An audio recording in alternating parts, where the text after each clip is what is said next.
everyone. Thank you for tuning in to episode 2 of our podcast. I'm Chris. I'm Michael. And I'm Ed. And this is Off Mic on Record. You guys doing all right this week? Yes, sir.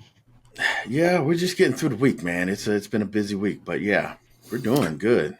Good. So I've been thinking to kind of really loosen this up a bit. I think like maybe 10 minutes before we record our next episode, and then on forward, that we both take a couple of shots. And then once we start recording, we can get a little bit like loose. I'll just take a gummy. I'm not a drinking person. Oh, dude, I can't do that. If I do that, I will pass out. I will be like this. But you take a quarter of one. You take enough just to feel it, but not enough to. Oh, like microdose. Yeah, to kind of take the edge off. All right, yeah, that's a good idea. Something. I mean, whatever you do, I don't know. To me, I'm good either way. All right, well, let's do that. Right. Let's do that next time. We let's come up with some kind of ritual. Hey, Mike, Ed.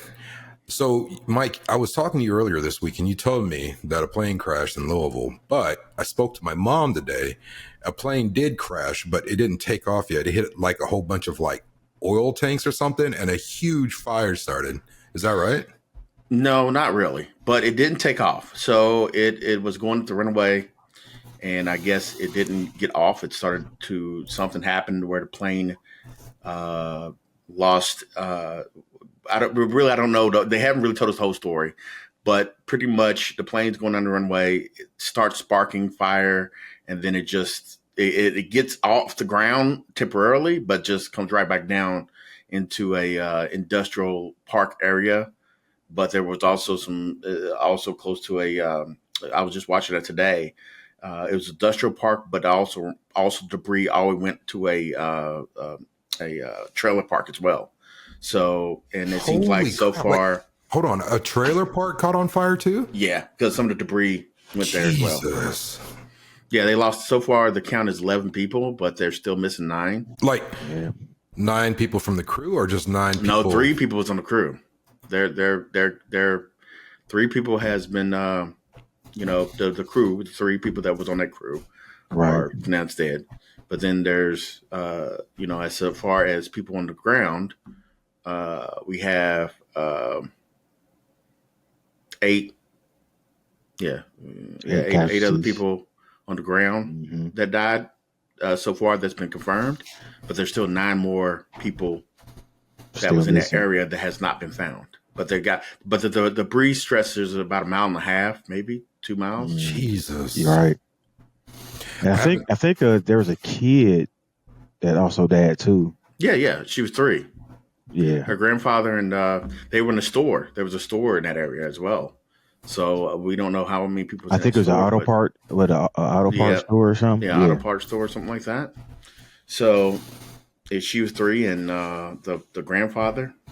They got the pictures on the news. If you ever want to pull it up on this and show them whatever, you never know. They might. I'm pretty sure her mother, and their family is going to have a GoFundMe. Because this is just insane to think that your 3-year-old's gonna, Yeah, that's crazy, man.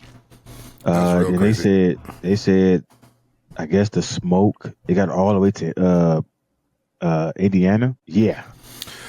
Well, I mean, you guys are like just right across the river from Indiana, so but still, man, a fire like that, Jesus. So my aunt and all the family on my mom's side was calling my mom. And they saw it on the news, and all they saw was fire everywhere. So they called my mom asking, like, what's happening? Is everything okay? Are you guys okay? Because the way the media made it look, the whole state of Kentucky was on fire.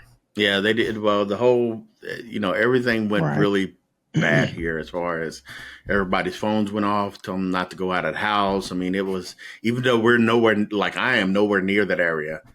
And it was pretty much telling everybody within.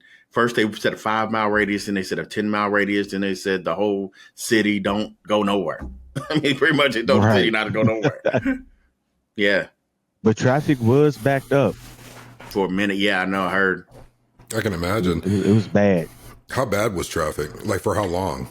I have no idea. I didn't even. Well, I went out. I went out that night, and I had to go to U of L, and it was pretty much bumper to bumper. How long did it take for you to get out there? Usually it would probably take me 8 minutes, probably about 30 minutes. Holy shit. I'll tell you what, 8 minutes to 30 minutes. Yeah, man, for a little while, you got to experience Atlanta traffic. Atlanta traffic Yeah, is most no definitely. joke, man. God, yeah, it is. You know, I'm flying out to Orlando tomorrow. I don't have a ride, and I'm not going to leave my car at the airport. So I have to take an Uber. I live north, and the airport is south, like Atlanta. And it takes, just driving, it takes me over an hour to get there. And it's in the same goddamn city. Damn. Yeah, So it's you're looking crazy. you're looking at paying a nice Uber bill then. Yeah. Yeah.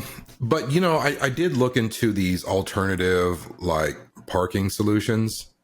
There's one called the Parking Spot, which I used actually in Nashville a few times when I used to live there. And they usually have Groupons and stuff. So I'll find me a Groupon and get it for pretty Oh, cheap. nice. Yeah. And then I'll drive my car Very there. And then from there, they have shuttles that go to where you need to go at the airport. And there's two, like, I don't know if you guys know, and I just found this out recently, that Atlanta's airport is the busiest airport, I think, either in this country or the world. I want to say this country. The world seems kind of big, but it is stupid busy there. And they have two different terminals. One is just for, if I believe, let's see if I'm right, Delta. Delta has one terminal, and then everybody else has another terminal. So this is a major hub for Delta, but it's a major hub, period. So it's crazy, man. See, that's like in Kentucky. We got the UPS. This is the UPS's main hub. Main hub. So, Yep. Yeah. Yeah, this is where every package from whenever in the United States touches here at least once before it goes wherever it goes. So, You know, when's the last time you guys been to Thunder over Louisville? I went for me, once, it's been a minute. It's been a long but I time. usually don't. I usually don't when my kids were celebrate. younger. So my oldest daughter's 27, and my middle daughter's 23. So they were around, I say 10, 11 or something around there. When was the last time we went? Mm. Something like that. I think I went one time, and that was it. I've been. Why, yes, yeah. So I've been twice. During the day, like, do you guys go during the day or just that? Or when you went, did you go during the day or just that night? Well, when I used to go back in a long time ago when I was married, we went the whole day, from day till night. And then Right. then as I got older, I only went later because just trying to Yeah. get in and get out of there. But It I've was been to both. definitely an event. So yeah, I went through in a day tonight. So during the day, did they have the air show when you guys went? Yeah. So what I thought was really cool was they had all those planes coming across and like doing like really cool tricks and shit. Yeah. And then I thought it was because at the time too, when I went, this was like back in 2014, I think, or 15. They had the UPS plane, big UPS plane come through, and it was like really low, and the pilot made it go like this. And I thought it was hella cool. And I thought it was weird. That's Like, why pretty did, tight. yeah, I was like, why did UPS get in on this? But it turns out, like the main hub or a major hub is in Louisville for UPS. Yeah, but also Oh, yeah, UPS yeah. puts a lot of money into that event as well. So UPS, Kroger, I can't remember who else, but I think some other company. But I think those are three major brands that put, and then there's a whole bunch of little smaller brands that puts money into it. But those are the Kroger, UPS, and I know there's another company. I just can't think of what it is. I think it might be a big law firm here or something like that. I can't remember. For anybody that's like watching or listening, if you are able to go to Thunder over Louisville, you should go. Yeah, it's at an least event. once in your life. Yeah, it's a really cool event. Pretty nice. I love the air show, but also the fireworks show is so stupid impressive. It is Like, very impressive. I think, But before we even mention anybody come here, I just let you know this. If you come here, you got to come here early. That's a major thing getting here. Yep. And then Parking. 2, be ready to stay late because the traffic's insane at the yeah. end. And Right. also, if you have the money, I would recommend that you buy some tickets somewhere to sit somewhere because it is impossible to just sit on the river. Well, no, if you go early, you Yeah. can get you a good spot. And what we did back when I was in a relationship with this chick, we brought like this big area blanket to lay down, and then we set up our chairs we like did that around the too. perimeter, and like nobody would mess with our stuff all day. And it was actually really cool. Yeah, but that was many years ago, though, Chris. I mean, now it's so, like I said, when I went, like I said, my kids almost 10 years. That was almost 10, close to almost 15 years ago. The last time I went. So, Yeah. But like I said, I went one time. How old was your kids when you went, Eddie? They was pretty little. Yeah, about 8, 6. Mm-hmm. So how many years ago that was that? A long time. Okay. So, okay, I'm going to stop us right here. What I'm going to do is edit that part just a little bit. When you gave your children's ages, we're going to edit that out, okay? I don't want there to be any kind of descriptor that people can try to look up and shit, Okay. like do a little bit Right, of math. And all right, so here, hold on. I need to make a note of that. So I'm going to make it say where Mike was asking the question. Yeah, I'm going to make it say where Mike asked the question, and then your response is going to be a long time. No, we're not redoing it. I can edit that. Okay. All right, so we're at around 15 minutes in. Like a plan. All right. Who wants to do their segment next? I'm going to try to come up with a segue to just kind of flow right into it. Yeah, since we did a segment earlier the first time, why don't you start off this time? Since you was last man last time. If you're good and if you're ready. I don't know if you are. Are you ready, Eddie? Good? You had the handheld versus console. Oh, fuck yeah, getting ready for this shit. Oh, you see it? Yeah, man, I'm ready, man. How do you see it? I just pulled up y'all's pre-episode worksheets. I seen it popped up right there. Boop. Yeah. No, it's I didn't fill out mine. Okay. I got another one that's on my desktop that I'm looking at, but I could put it in there if you want me to throw it in there. But wait, you don't have to. What is the name of what is your subject? Oh, it's influencers, which will be real influencers versus online influencers. So that's okay. Remember I told you this. You was like, that's a good topic. Well, Mike, that might be a little bit. You might want to start that off first because mine is more of a. No, it don't matter. It doesn't matter. I think it's either way. Actually, can we do mine first? Because I think that one's going to crash and burn the hardest. So I want to get it out of the way. It's fine. Either one. I mean, mine's is pretty. It's just a comparison to. But yours are more. Mine is more like. Yeah, it's a fun topic. Right. Yours more. It would be. No. Mine's is not a downer topic. I think it's more of a. It's not a downer. It's more of a discussion. Yeah, discussion. Okay, so if you guys remember, mine is Fortnite is good now. So I think that can work with. Because I see one of Eddie's notes here is why I don't like Fortnite. So I think mine and Ed can go good together. I think, but wherever we put it, Mike, you either be first or you be last. I want to keep that together because Ed made why I don't like Fortnite his last point.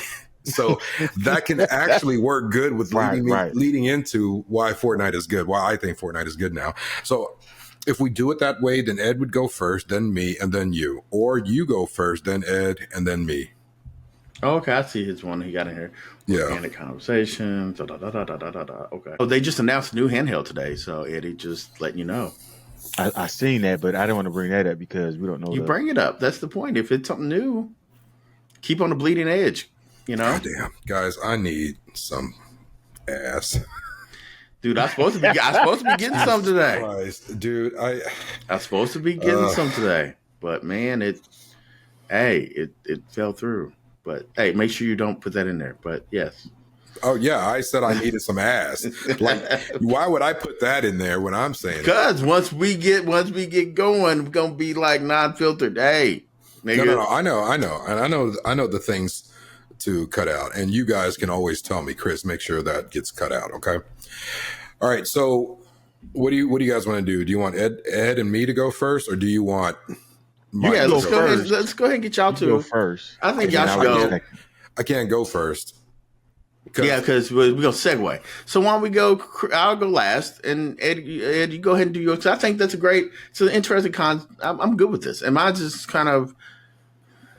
All right, I think mine's a good so conversation, but it's okay, just going to be we can end off on it, like right. So how y'all want me to start it off? Like, What I was thinking, I could actually start it off by saying something like, holy shit, have you guys seen the influx of handheld PCs that have been announced this year?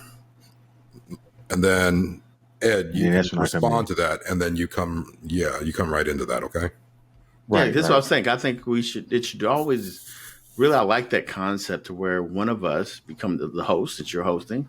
But anyway, whenever we host, whoever it is, would kind of pull the subjects out, Okay. and then we go from there. So if you're going to Like do a that with that, moderator? yeah. Yeah, I'm So if ready. you're going Yeah, to I'm do ready. that, then once we get to the end of his conversation, we can find a segue into that. Okay. All right. So So I'll get started. I'll say something about it, and then Mike, you can respond if you want, but this will serve as a segue for you, Ed, okay? yep. All right. Okay.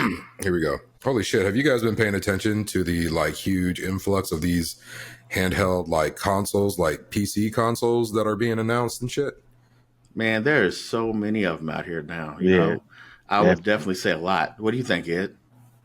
Ah, yeah, man. We got like just to name a few. Like we got the ROG, Xbox Ally X. We got the GPD Win. We got the Legion Gold. We got the MS Claw. We got the One X Fly Apex. Uh, just a few. But my thing with that is I don't know if y'all noticed this, but I wonder why. How come these handhelds is more than a console? That's How kind much of are weird they? to me. How much are they? 1,000, 2,000, 800, and these consoles been coming out for man a long time, and that's weird to me. Okay, so I do know that if you remember before the Steam Deck, there were PC consoles that were coming out, and I believe Mike, you even purchased one before like the Steam Deck was even announced. Like you might have had like a little handheld computer. I may be remembering that incorrectly. Now that I No. know of, Okay. not that I Yeah. can remember. So I never really like paid attention to handheld PCs because Hmm. they never had enough power. And then Steam or Valve released the Steam Deck, and the Hmm. Steam Deck runs on a custom version of Linux, which takes off all that Windows overhead and runs much better. Do these other like handheld PCs, the ROG Xbox Ally, the GPD Win 5 Strix Halo, the Legion Go 2, the MSI Claw, all of those that you named, do any of them run Linux or is it all Windows? Actually, they run both. They run Windows and Linux. Mostly Wait, all of them. do they dual boot or you can choose which one you want on there? Yeah, I think yeah, I think you could do a boot on most of them. All right. So, Okay. what I know about this a little bit to more on the technical side, I know that I'm more technical than a lot of people on here. So, all these units here, they all can be used on Linux because Linux can go on anything. But as far as using Steam OS, Chris, that you did bring this up, Steam OS just brought out their new Steam 3.8. 3.8 is now able to run on a lot of mobile processors that was not able to run before this dropped this month. So a lot of these devices was not able to run Steam until recently. So Steam OS is now available on almost all these devices can now run Steam OS, as far as we know, which is going to, I don't know if y'all know this, but this is sort of infringing on Microsoft's big reveal about the Xbox experience. The Yeah, Xbox it is. experience is Come on, Microsoft's man. way I of love saying, Microsoft. Don't be doing that. but this is what they Microsoft, but this is man. what Fuck them. I don't know, man. Steam did. I mean, they the whole issue with Steam OS was that it was not able to run on without you doing some stuff on the background of your own and doing a lot of workaround. It was not running well on any other system but the Steam Deck. But now they brought out 3.8. Now it runs on all the current handhelds without no modification whatsoever. Just install it and it works. So Jeez. they said that it's still in, Steam has said they feel it's still in the beta side of things, but you can easily download it, easily install it, and easily put it on these systems. And you have the full Steam OS experience as you would the Steam Deck on these consoles. And, as far as we know, that's kind of, putting a shank in Microsoft's back when they were saying, hey, now you can use Windows in a handheld mode and y'all can do all the Windows things. So, And, so, Mike, I got a question for you. yes. So, on the handhelds, and this is for the people who probably don't understand this, and I'm one of them. Why is it that the handhelds cost more than the consoles that been coming out for generations and generations? Go ahead, Chris. So it takes a lot to engineer something to be that small. So that's why laptops always cost more than PCs. You can get the exact same specs on a laptop and on a PC, and the laptop will always be more expensive because not only are you getting the whole computer, but you're also getting a screen, a touchpad, keyboard, speakers, camera, microphone. But it does take a lot to engineer these PC components to be able to be transported. And that's why, like, if you think about the NVIDIA, let's say like RTX 5080 video card for PCs, and they have a mobile version, but the mobile version is never as powerful as the desktop computer version because they also have to take into consideration power usage and heat. Yeah, exactly. Oh, I see. Because like our computers, and Mike, and I believe yours too, Ed. Like all of our computers have some kind of water cooling in it, right? Yes. Yeah. And so you can't really do that in a laptop. And when you try to do it, it actually makes it a little bit cumbersome. Like you're adding more weight because liquid is heavy. Right. Like my computer is heavy because of the coolant that's in it. And I mean, of course, the case is really stupid heavy, anyways. But that's why these consoles, these handheld console PCs, are more expensive because they're trying to fit a desktop/laptop experience into a really small package that you can also carry. Now, when you're working with consoles, you have the. All right, go ahead, Mike. No. I want you to finish. I just want to let you know once you're done. I got some things to say. Just letting you know. Go finish up what you're saying. Hold on. And if you look underneath like our pictures. Oh yeah, to raise your hand. Yeah, like on Teams.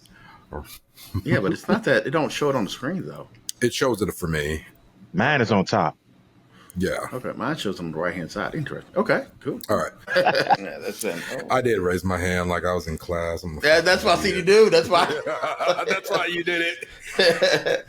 So with these consoles, like all the PlayStations, all the Xboxes, all the Nintendos, they go and they have engineers to try to figure out, can we get a processor created for our console to do a specific thing? Like I remember, you guys remember ATI, right? Yep. Before AMD bought them out, yeah. Well, for a while, AMD bought them out, and then it was AMD and ATI. They kept it Yeah. separate until they said, "All right, we're getting rid of ATI," which is sad because ATI has been around for a long time. Oh man, that Yeah, sucked. yeah. Yeah, and so I remember in the Nintendo GameCube, they had a custom processor by ATI in there, or maybe it was AMD, but I think it was ATI because back then they were still using that. And then Well, I think their custom was Power PC, which is not an it's not an ATI thing. hold on, now I'm curious.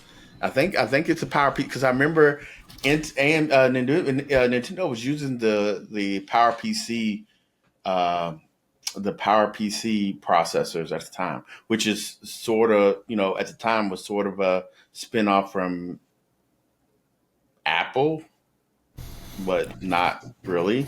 Fuck, you're right. Right, So, right. the GameCube had a 32-bit, 486 megahertz IBM Power PC CPU. Yeah, Yeah, you're absolutely right yeah, Okay. with Power that. Yeah, yeah. PC. God, they use 180 nanometer process. Yeah, you think that they got down to Jesus. 3 nanometers. I know that is insane. That's crazy. Yeah. Oh, I'm sorry. So it wasn't the CPUs, the GPUs made by ATI. Yep, yep. Okay. Now that Yeah. if you said that, I would have. Man, it's crazy how I remember this shit. So yeah, it is. That's incredible, dude. You're like fucking Rain Man for console processors. So Ed, once these companies get a custom processor, whether Yeah. it's CPU, GPU, SoC, which means system on a chip, or even RAM, all of that, once they have all that ready to go, they set up a process to have these built, the motherboards built with all of this stuff on it. And that is much cheaper than these other custom consoles, these PC handheld consoles, because if you think about it, PCs, man, they, as far as hardware configurations go, all different types, right? You can choose your processor, you can choose your graphics processor, you can choose your memory, your storage, all of that. And so if you look at some of these handheld PC consoles, you can get them in different configurations, whether you want more RAM or more storage or both, or a different type of processor or more powerful processor. You can't do that with consoles. And so that's why all that costs more money. The more customizations a company can offer, the more it costs, because they can't just send it to the factory and just stamp out the same thing every single time like a console. So that's why these consoles are much. And also, if you think about it, Microsoft, Sony, and Nintendo, they sell their consoles at a loss. So that means that they really don't make money from it. They make their money from peripherals. God, why is that so hard for me to say? Peripherals, Peripherals, games, which is why, and subscriptions. and subscriptions. And that's why Microsoft is trying to push on this handheld market that Steam has dominated and has proven that nobody Right. can really match it, you know? And so they are wanting to make money on it. And so that's why these handheld consoles are so expensive, because these other companies that are making it, like the one that Microsoft is working on with, is it with Asus? Yes, yes. Yeah. But also, before we go forward, before I forget Sorry. this real Yeah, yeah, quick, yeah, yeah. just to interject what you said a little bit earlier. Out of the three console makers, Nintendo's the only one that's making money off the consoles. I got a question on that too about So Nintendo. that Are you is a serious? I didn't know that. I yeah thought they were because you remember they're using remember when it came out with the Wii, starting with the Wii, when they started the Wii, they made the console not as powerful enough so they can make money off of every unit. Now they don't make a lot out of every unit, but they do make a positive on every unit they sell from that point forward. The Wii U is where they lost a little bit of money off that one, but not much, because they did try to make that a little bit more powerful than they would want it to. But then when we got to the Switch, they made money off that, and the Switch 2, as far as I know, it's a positive for them as well, because it's only 400 some odd bucks, but it's not the newest. It's not And the and that newest thing out there. and that's weird to me because the Switch is an iconic console. I don't know how they doing it, but Software. I feel like the other consoles outperform it. They It's more do. powerful, but for some reason, the Switch, which is pretty sick, I don't know how I don't know how they're staying in the game with the same. What I don't want to say rehash games or or I I don't want to say it like that, but it seems like that. And how the marketing is sickening. How is they doing that? Well, the reason why Nintendo is, and it's not really the Switch, you got to look at it, it's Nintendo's brand, right? Nintendo is a hoarder of their brand. They do not let other people siphon off their brand, okay? And they're a big company that wants their brand to be better than everyone else, and you can't get it anywhere else. And also, they've, since they're nostalgic for people like me, you, and Chris, is that, when we brought up, we remember Mario, we remember, all, Mario and Luigi's and all that stuff, and they bring that out, and they know that people are nostalgic about it, and they love it, and they show their kids about it, and the kids love it because we have we have now, so Nintendo is really banking on, they have been banking on this for years, and and so far they've been They they've been batting a right. Yep. thousand, like they've been Yep. batting a thousand. Yep. Okay, they have yet to have the only console they had fail was the Wii U, and the only reason they had the Wii U fail is because at the time they were still selling Wii's like it was like, like they were cupcakes, and the Wii U, they just really wasn't pushing no games onto the Wii U. Right. They were just focused on making money, but they didn't falter because they still had the great IPs like Mario and, Luigi, Peach, and Zelda, and Link, and, and Kirby, and everything we know that Nintendo does. So when we look at the one of the questions you asked earlier, which I'm going to kind of go back a little bit in this conversation, especially with Chris and what you were saying, Eddie, is about the price of the the consoles versus handhelds. Chris, you're 100% right.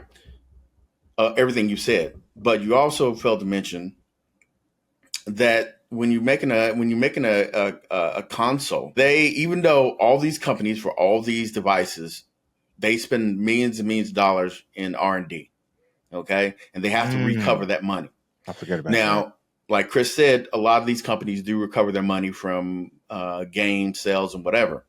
But these consoles, like the ROG Xbox Ally, even though Xbox helped uh, Asus make that device, Xbox is not taking any. I mean, Xbox, or Microsoft is not taking any money off that device. They only helped them. Said, "Hey, here's our name. Right there. Yep. Here's a Yep. system we'll build for y'all. Help y'all make the system, and then hopefully we can get people to buy our products off that system, and we're going to let y'all take all the profit.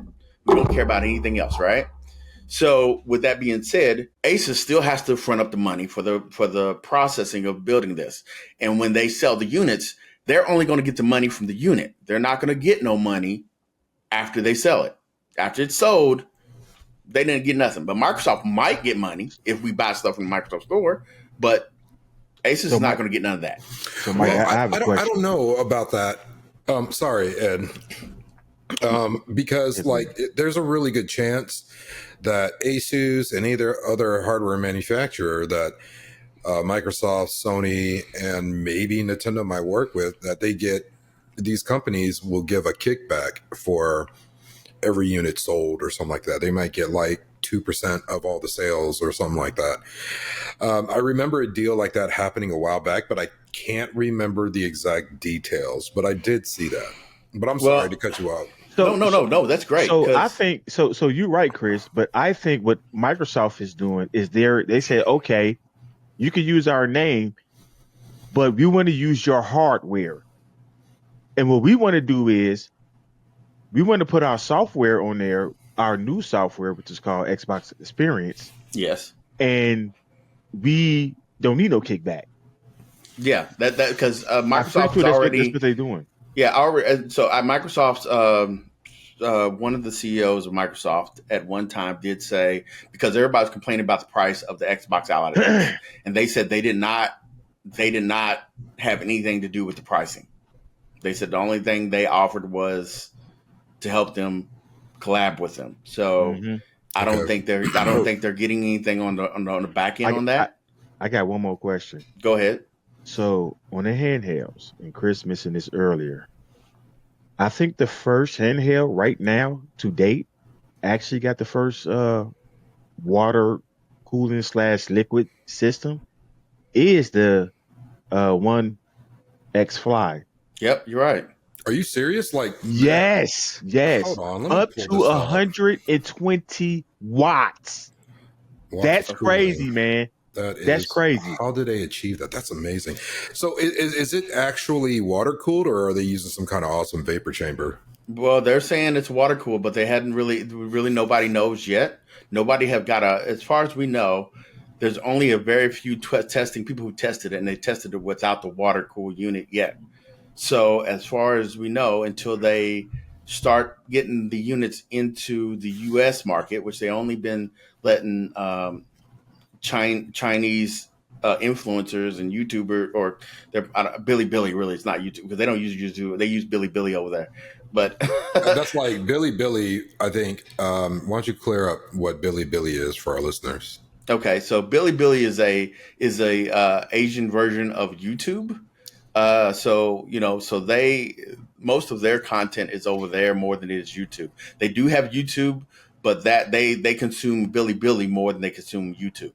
So to them, Billy is their YouTube, uh, uh, sort of their YouTube in You this know, case. when I asked you to clarify it for our listeners, this is like one of those situations like, oh, okay, can you explain what Billy Billy means? Not for me. Not for me, but for everybody else. But no, Right. I kind of knew, but no, thank you for that because I was like I'm asking for And a I got friend. I got one more question, and Chris, this could be for you or Mike. It could be for you, but Combination. it's We're good. it's also Do we get a for, prize? for our Like, do we got listeners. to buzz in? You making it sound like this is a game show. Oh hell yeah! Hey, All right, okay. so on the Xbox ROG Ally X, Mike or Chris, and for this is for the viewers because I don't know what is, and a lot of people don't talk about this. What is 50 tops, and why is it that the Z2 Extreme AI on the Xbox Ally X differ from all the rest of the system? Do you want to answer this, Chris, or do you want me to answer it? Oh, I thought we were doing the game show thing. Like, I don't know how we would buzz in. How would we? You wouldn't have buzz in. Raise your hand. Just raise your hand. We're gonna answer it. But who wants to answer? Do you want to put your 2 cents on it, Okay, or do you want to put my so 2 cents in it? tops. I can't remember what tops means, and Okay. I'm going to give a very like this is coming from somebody that has read about it for probably about 2 to 3 minutes. Okay. But from what I understand with tops, tops is how people are measuring the processing of AI. And that's all I got. Yeah. So, all right. So, tops, tops. It comes. Okay. So they started to make the NPUs, which is neural processing units. That's where tops come from. Okay. So the tops are from. Yeah, it's a standard that the NPUs are measured on, just like gigahertz or megahertz on CPUs, and just like on GPUs, you would measure CUDA cores or whatever you might measure. Whoever decides to measure whatever stat you would for that GPU or CPU. So tops, what the best way to explain tops to anyone to really don't know what tops are. The more performance a CPU. Okay, so a CPU, which like you said, the Z2 Extreme has no tops to it. The reason why, because it doesn't have an NPU integrated into it. Now that doesn't mean a CPU cannot do what an NPU can do, but an NPU is more efficient at it. Right.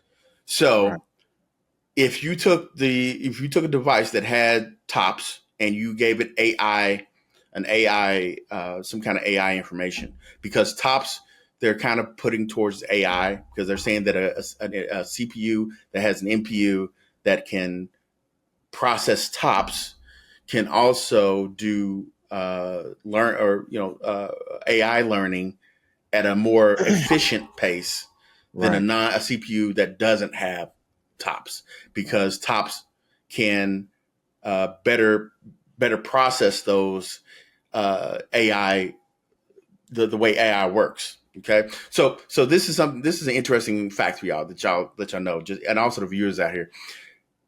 If you really want to know about the NPU, it's the neural processing unit. Think of it as our brain. Okay, for every one information, so every one top is like one neuron in our brain. Okay, so that's how they want to calculate it one for one. Technically, it's not that way, but for simplicity, we'll just put it that way. So if you take, so let's look at it this way: if you take one top so a top comes out to three parts. There's an input, a answer, and then an output. Okay, so with more tops you got, so say you got one. Okay, so say we got an AI model. Just look at it this way, and we have one top in it. Just put it that way, and we ask it a question. Then it will use that question would be the input. It will come up with one answer, and then it'll come out with the output of whatever it's going to say. Right now, the more Yeah. tops you get, right, the more inputs you can add to it. And then the more output you can add to it, and they can cross each other individually. So, and then the more output you put to it. So if I have 50 tops, 50 inputs, 50 answers, and then 50 outputs. But Right. Right. what the cool part about it is that AI takes those inputs. So you say that you ask a question. Now, instead of you taking one answer, one input, one answer, and then one solution, there's 50. There's 50 possible. It takes your question, think of it 50 different ways Right. with 50 different answers, and then 50 different outputs. But then at the very end, it will find out what's the best possible way to answer that question or that. That's why when you see a AI model and you ask it a question, it says, "Hey, here's where I got 30 other references to give you this answer," because Right. it Right. used Right. every top it had to determine what to give you as an answer. Right. Just a All little right. information on the tops So, so y'all can Mike, understand it. you a nerd, man. Yeah, for real. You I big learned a nerd. lot just But, then. man, listen, man.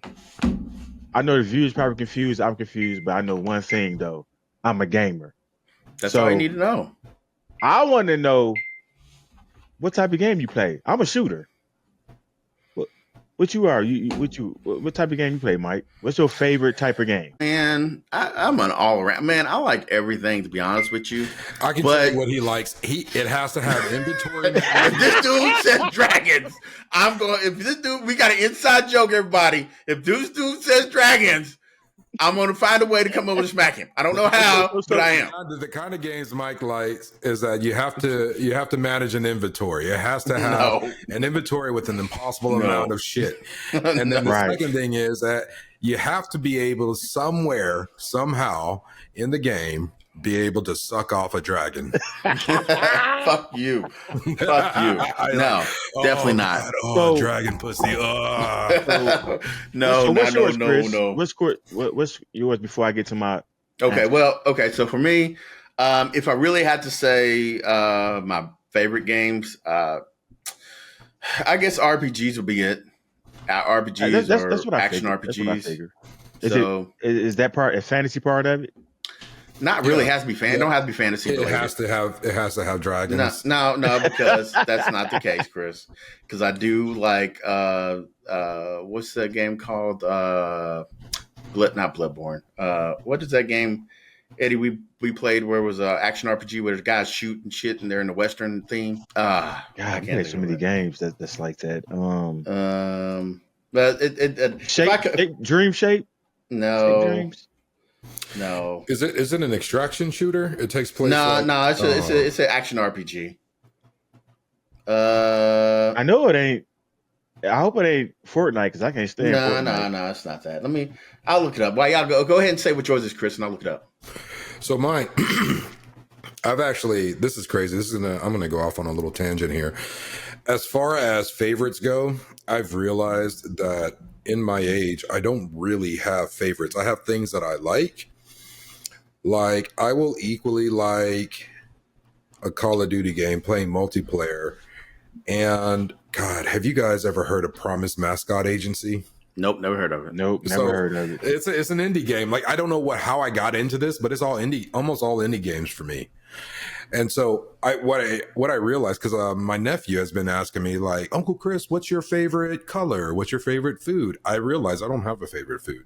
I don't have a favorite color anymore. I don't have a favorite game. I don't have a favorite type of game. I don't have a favorite movie genre. I don't have it. Okay. I just have what I like. Yeah. Okay. And Yep. I can feel that. so that's Okay. my I answer. understand that. As far as games go, though, I do enjoy Call of Duty. I've been playing Fortnite a lot, and the rest are indie games, like single player indie games. Like Power Chord is a card battler. I think. What do you call those games where Deck you builder? take turns? Is it deck builder? It's a deck builder. If you take a deck and you build it and you have to modify it and delete cards and put cards in, deck builder.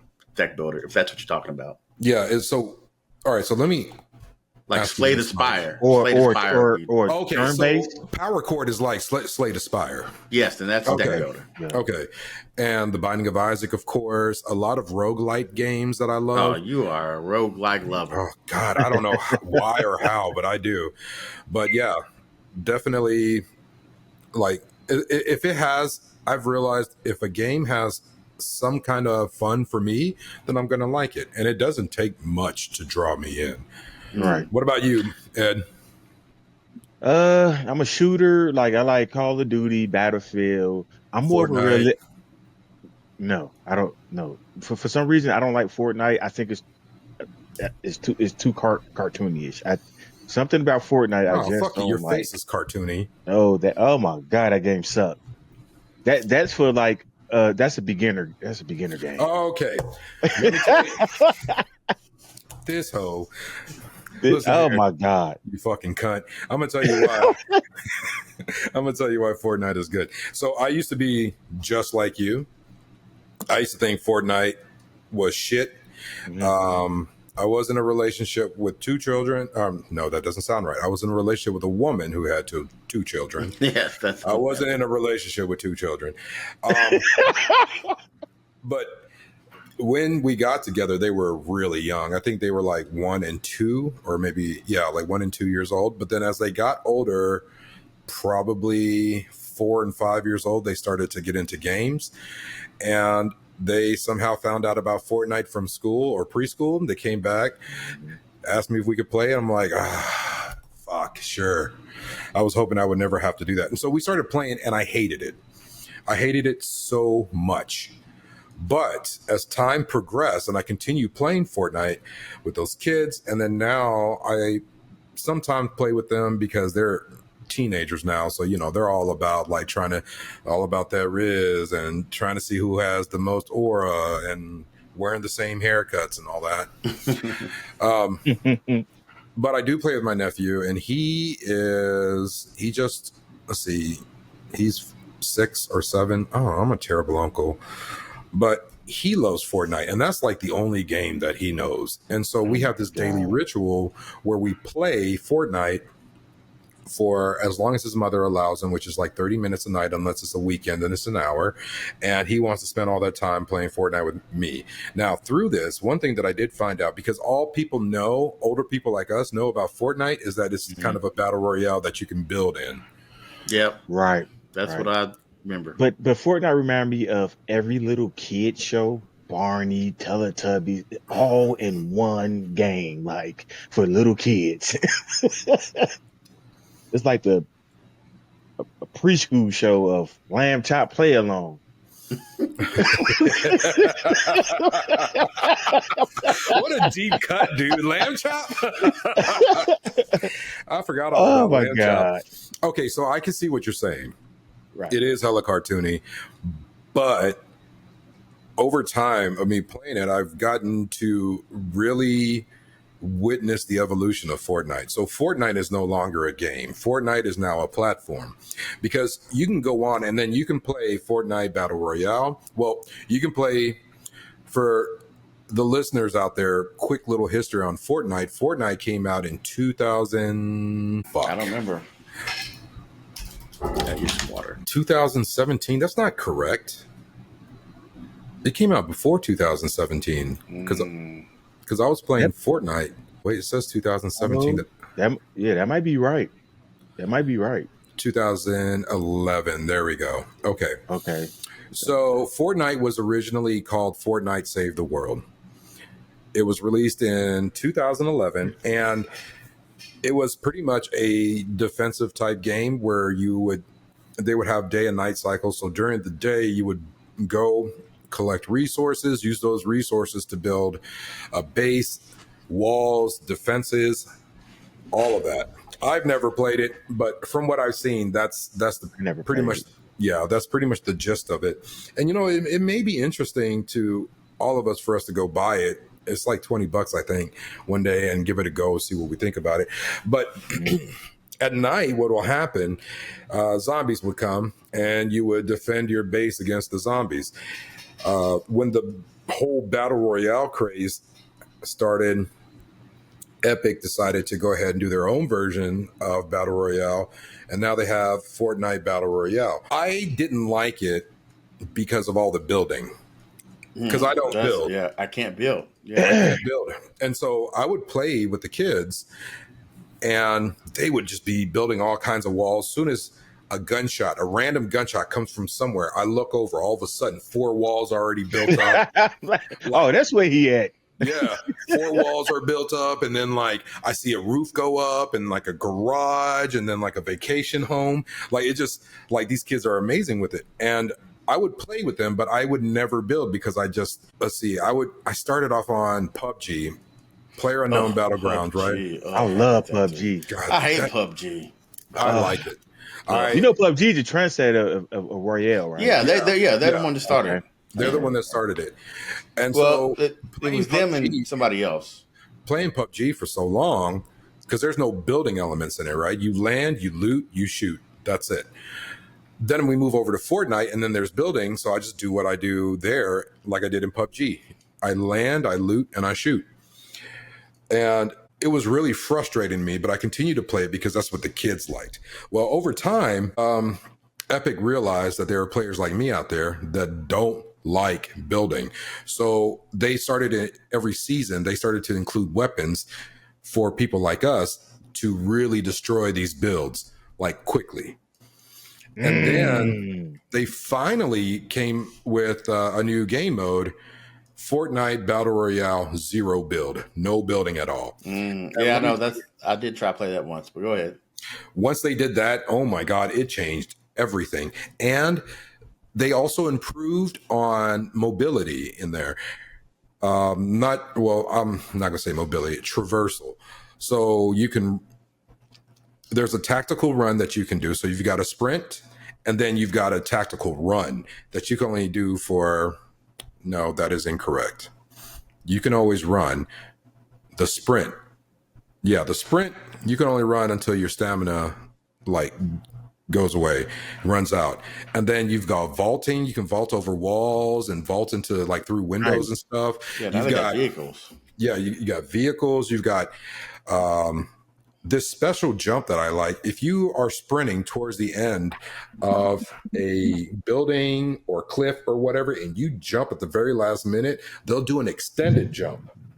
And so there's a lot of these really quality of life things that Epic has put into Fortnite. And then they have this whole thing called the Creator Island, I think Creator Island, where you can go in and create your own island. You can create your own game mode. You can just go in there and fuck around and build your neighborhood if you want. Roadblocks. Roadblocks, Roblox. Yeah, Roblox. Yes, pretty much like that. Right. And so now that's why Fortnite is no longer a game; it's a platform. And Epic bought out what? Who developed Rocket League? I don't know, like 3 dudes. Okay, so 3 dudes.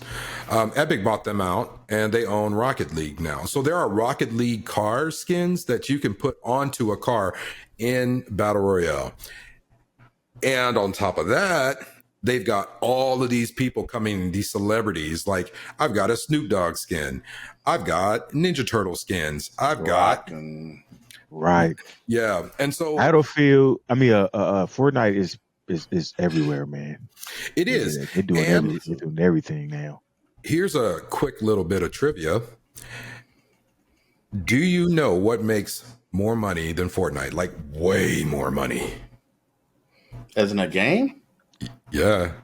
So another game that makes more money than Fortnite. Yeah.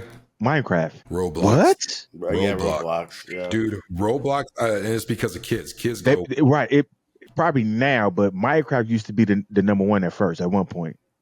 yeah, for a while. And that was before the popularity of Roblox and Fortnite took off. But I'm telling you, kids fucking love Roblox. They go apeshit for Roblox, just like white people go apeshit for Chick-fil-A. And when I looked at the numbers, Unseasoned. yeah. Well, Chick-fil-A is actually seasoned quite nice. And I think that's why white people like it. They're like, wow, this is way better than the chicken I make at home. Yeah, it's seasoned enough. It's not seasoned to where black people normally season food, but it's a more than the no seasoning that you get or the over seasoning of certain other foods. So Yeah. So, fuck, what was I just saying? about Roblox and being more. How much money they make? They make the most money. Yeah, when I looked at the numbers, Fortnite is second, but it's a distant second. Yeah. But still, Fortnite for me feels a lot more grown up than Roblox. But Oh yeah. you're right, Ed. Their art style is definitely more appealing to children because they use a lot of primary colors. Everything is bright, almost damn near saturated. But also, too, I avoided the Creator Island because I didn't want to go in there. I just wanted to shoot people. And then they started. And over time of me avoiding the Creator Island, tons of people didn't avoid it. And they went in and created all kinds of crazy stuff. And then Epic released a Fortnite version of their Unreal Engine where you can go in and create your own assets. You can create your own items, create your own just about everything and put it in the game. You get a little code that you send to your friends or just put it out in a tweet on X, and people come and visit that island and they can participate in the game mode. So let me tell you, man, these experiences. That's pretty tight. Yeah, and that's what I'm saying. That's why I'm saying like Fortnite is good now. I might have to start playing Fortnite. Yo, you have no idea. So that one night, so everybody listening, what I like to do on Fortnite is when I am not playing with my friends, I'll play by myself. One of my favorite things to do when I take an edible is to vibe the fuck out to some good lo-fi music. Also, maybe some really good DJ mixes. Shout out to Noise Complaints on YouTube. You guys should check it out. Really good DJ sets. And I'll have that playing in the background as I play like a tycoon game. And you guys actually joined me for that. And I didn't know how I would feel about it when I invited you guys because this is something that I do for me by myself, right? But let me tell you guys, being high as fuck and playing Tycoon. What Tycoon game did we play? Do you guys remember? Oh, was it? Yeah, the Demon Hunter girls. Right, the Demon Hunter, Right. the K-pop Demon Hunter Tycoon game. You guys joined me, and that was the most fun I had vibing out to a Fortnite Tycoon game. And so it's not just that. There's other experiences too. Like there are there are experiences where it'll take and pull from different movies, different games. Like there's a version of Among Us in there. And people will create all kinds of stuff. And so it's gotten to a point now where any of you, either of you, could pull up Fortnite right now, say fuck battle royale and all. There's like 4 or 5 different experiences there, and or 4 or 5 different types of battle royale games. You can say fuck all of that and then go straight for, I don't know what it's called, but it's basically Guitar Hero, Band Hero, Rock Band type game where there is a lot of music that's playing and you hop right in and it's a rhythm game. It's just like Guitar Hero. Or if you feel like you're in a racing mood, they have races now. They have race games or types of races that you can now play as, and you can hook a controller up to it and just play a full-blown racing game inside of Fortnite, and you forget, oh my god, I am playing Fortnite. And Fortnite, again, is not a game anymore, it's a platform. There are limited time modes, like they just have one for K-pop Demon Hunter that me and my nephew were addicted to, and it had like kind of like a save progression type thing, not almost like a roguelike type thing where you keep building up your profile. And the max level was level 20 and I reached level 20, and that made my experience in that mode so much better because now I was a beast. And so that's why I say like Fortnite is really good. I used to talk so much shit about Fortnite, and every time the kids or my nephew or anybody was like, hey, do you want to play Fortnite? And I'm like, I would always say yes, but it was a reluctant yes. But now I am actually searching for people like, hey, you guys want to play Fortnite? Yep, yeah, we heard you say it, and we're like, damn, and then I got this niggas on some shit. Right, and I got niggas like Eddie that's like, no, that shit's for kids. And I'm like, bro, you don't know. But sorry, I went on a long ass rant about. No, it was good. We like that. Right. I like that. Jeez. But I don't know. Fortnite to me is interesting. It is interesting, but I just never really got into it like that. But I'm a gamer guy, so I'm good to play with my friends no matter what they want to play. So I'll tell you what. Let's do this. Let's go on a camp. I would like to go on a campaign to convince you guys that Fortnite is good. And I think like you already said, hey, let's hook up on Friday or Saturday and play games every week. And I said yes, but of course I've been flaking because I'm always stupid busy. But I think what I would like to do with you guys is like maybe once a week play a different mode in Fortnite, and then over time let's revisit this and see if I was able to change you guys' minds on Fortnite. If that's the case, then you have to be willing to be able to play one of the games that I like that you don't normally play. Nah, ho, this isn't. Yeah, we can't. Why can't we both learn the experience? Bitch, no. We both do it. We all do it. So you can do, and I don't even like shooters, and I'm willing to play with Eddie with shooters. That's what I'm saying. You can go into Fortnite and not have to shoot a goddamn thing. Dude, I sat for 2 hours yesterday. No. Earlier this week, 2 hours in the middle of the night, just fucking rocking out to some rock band game mode on some music. Really good. But what game would you, Mike, say, all right, Chris, you got to play this game? That you got to play? Yeah, because now I'm saying I want to visit Fortnite with you guys like every week or something like that. And so I would do this. To be honest with you, probably Elden Ring. I would think if you got Elden Ring and we made that into, I don't know if you don't got it, don't worry about it. But if I was able to get Elden Ring and then make it into the co-op mode, the regular Elden Ring, or Elden Ring, Night Rain is a little bit, that's more of a, that's a Fortnite type. They made Elden Ring a Fortnite thing, didn't they, Eddie? With the, where it's, you got 3 days to beat. Fortnite inspired a lot of big head companies. Yeah, so, but if I was able to have you really... That was genius how they did it, too. Try a game, though, I would say Elden Ring, the original game, where there's a patch out there that makes it 4-player co-op through the whole game. And then us three go through that because that mofo is, it's a masterpiece. It's crazy that you like this game because there's no dragon fucking in this. There's tons of dragon in there, but there's no fucking in it. No. Yeah, so why would you even be interested in this game? You don't get to fuck dragons. Because I don't fuck dragons, bro. What would a porn site for dragons be called? I have no idea. Would it be like Only Scales? There you go. That sounds like a good one. Hey, why don't you come visit my Only Scales? I'm doing a 30-day special right now. $3.99. Everything unlocked. All the dragons you can think about fucking. I know your dick's getting hard over there. Nah, I'm good. Nah, I'm just messing with you. I'll stop. You know, I got 90% completion on Elden Ring. There's only two there, and I only messed up because at the end I actually didn't get both endings. And there's because I locked myself out accidentally. I'm trying to find a gameplay video of Elden Ring. It's all cinematics. What? You can't find? I'll show you a gameplay video in a heartbeat. I'm on the Elden Ring store page at Steam, okay. so it's all like I just want to see. It is a very good look. Holy shit! All right, you know what? Yeah, let's play. This looks cool as shit. There's this dragon breathing fire.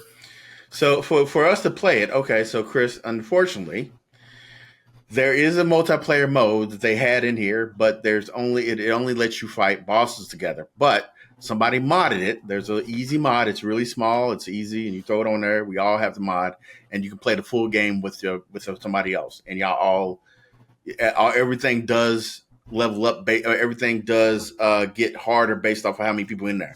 So if you have one person, it's two people is double the hard, three people is triple the hard. So so it scales the difficulty. Yeah. So it scales the difficulty the more people you have in it. But you can have up to 4. And we can play it. And the normal process of the game is that when you die, you lose everything, and then you go to sort of like roguelike, sort of a little bit there. And you have to restart at one of the grace points. But when you're in multiplayer, it doesn't work like that. You kind of just stay in limbo until everybody dies. And if somebody does die, they just got to find a grace, and they can bring you back through resting. And then y'all go back into battle, whatever the case may be. So when you die, like let's say all three of us are playing, right? And I die because I will. Yep. So I die.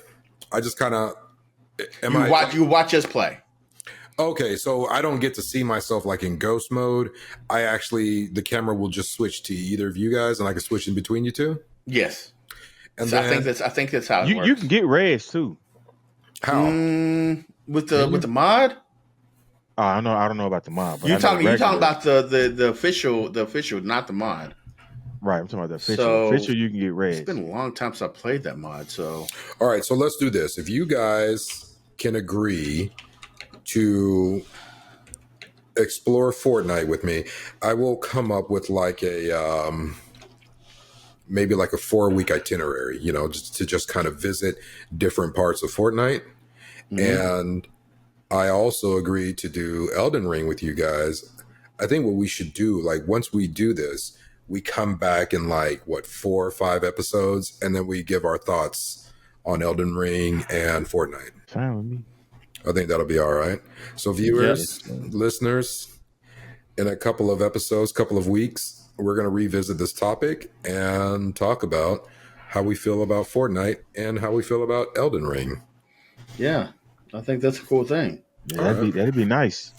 All right, I'll see what all this dragon fucking is about. Oh, God, I said I would stop. Sorry. It's okay. I'm looking at it now. What does it taste like? Huh? What does it taste like? It tastes like a big old salty something. Nathan's hot dog. Yeah, there you go. Hey, them good. Man, they're real good. They are a little bit too salty though for me, but they are really good. All right, guys, I think that's the end of that segment. Mike, with yours, you're talking about I already forgot.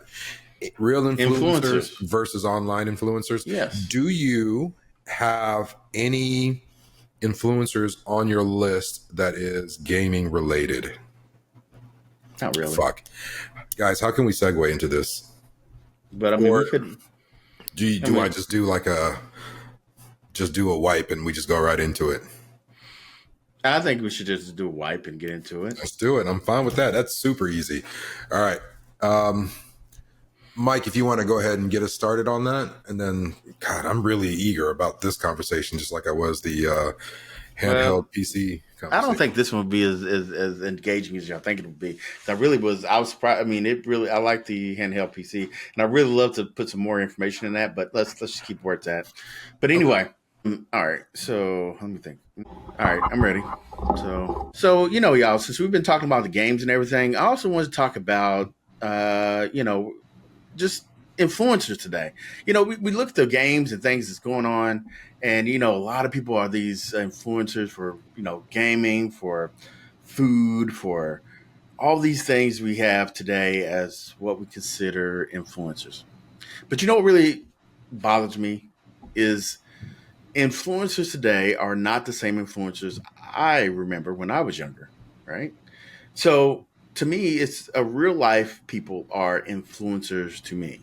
These content creators are not really influencers, in my opinion. Well, it's different. Okay, so there's Yep, content yep. creators and then there's an influencers. But sorry, go ahead. Just had to interject. And you're right about that, but they really Right. blur that line because I've heard many of them say they're influencers and they're not. Because you can clearly watch their videos and nothing there influences anything that's worth anything. So the thing I want to talk about is really a real life influencer to me is people who guide you and helps you become the person you are, or the man you are, or the woman you are, right? So a real life influence to me been my mother, your father if you have one, or your local teacher, or not local, but your teacher. If they're a good teacher to you and they taught you something that you've never seen before or done Right. before, or even if you happen to be one of those people that live in a town that where police and firefighters are accessible to you and you can talk to them So and come to them as well.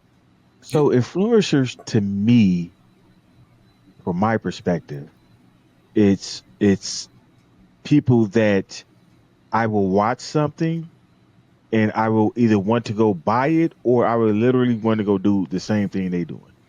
yeah, That's the influence me. My yeah. mother, my father Those are is role my models. role models. Yeah, Yes, those but aren't but they influencers. influenced me for who I am. They did not. No, no, no. So I You're feel that's right. a different situation. You're right, and I think your definition of influencers may be stuck in a time period that has changed Yeah. because Right, I see right. what you're saying, but And you're right. now when we say influencers, I immediately think about somebody on TikTok hawking some kind of unicorn jizz lip gloss. You know what I mean? Like, check out this Yes. unicorn jizz. Look at how it makes my lips so shiny and glittery. To me, that's an influencer. But somebody that I look up to that does Too. have an influence on the That impact of my life, those are role models. See, but when you think about it, okay, so this is how I see. When you think back to you who truly shaped you, to me that influenced you. So if I took someone that truly shaped me from when I was younger to who I am now, Hmm. like let's say my uncle, for instance. My uncle was a big part of my life. He was like my father figure for most of my life, right?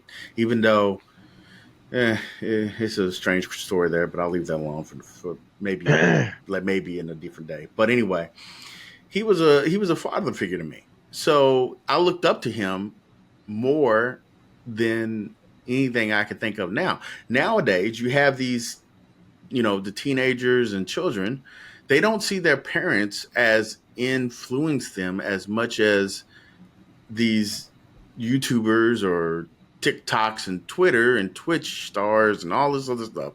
Because when you deal with these people, you're only looking at the only thing you can think about is they're only there, just like we are here for clicks and views and revenue and some kind of payment, right?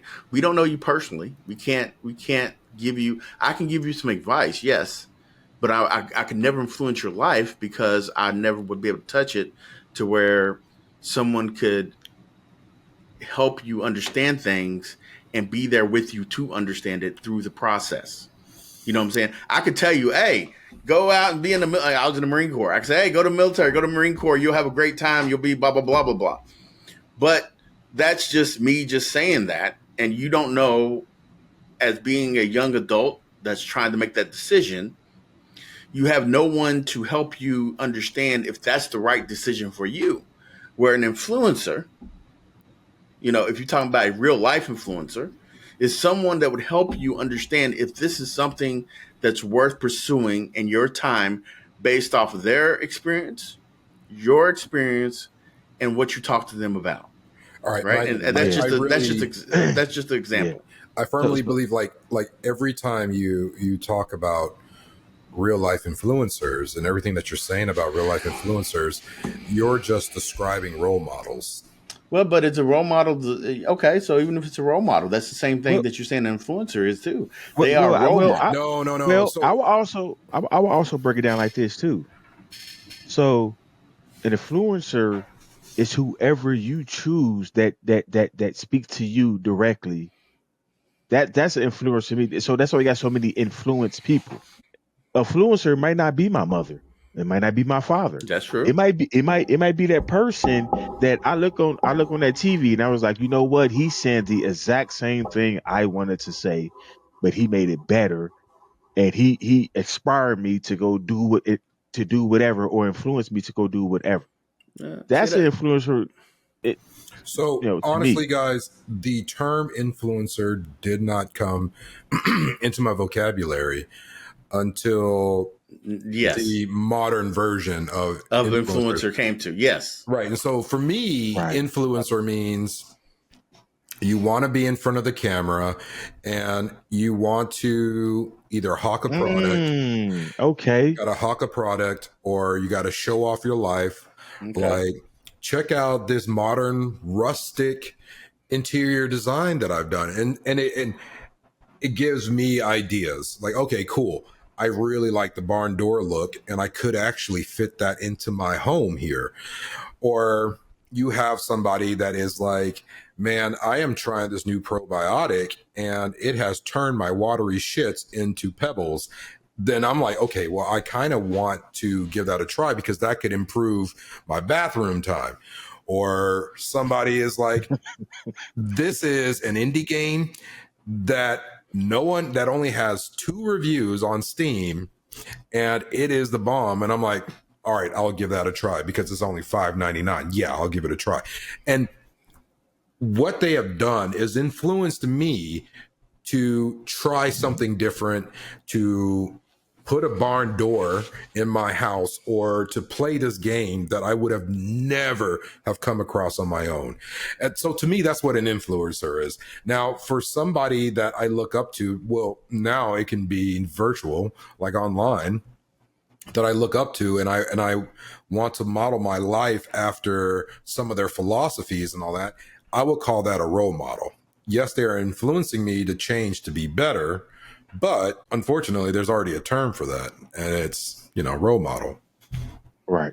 So you feel I'm not saying that a role model is not still there, right, but we are but the role model wording is no longer used as much as influencer is now.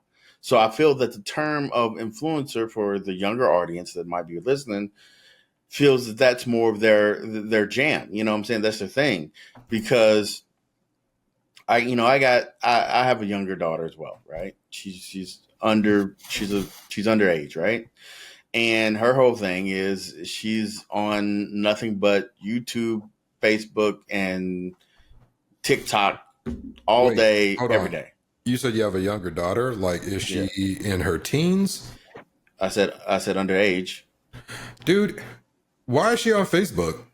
What you mean? She should be. Because She be on Facebook is for us. Like, Facebook is for the older That's crowd. No, definitely another she's on there topic. with her family. She's with her family. We Oh, do I kind got of, you. you know, Okay. she's probably on TikTok more than anything. Facebook Okay. probably where she just does her family thing with.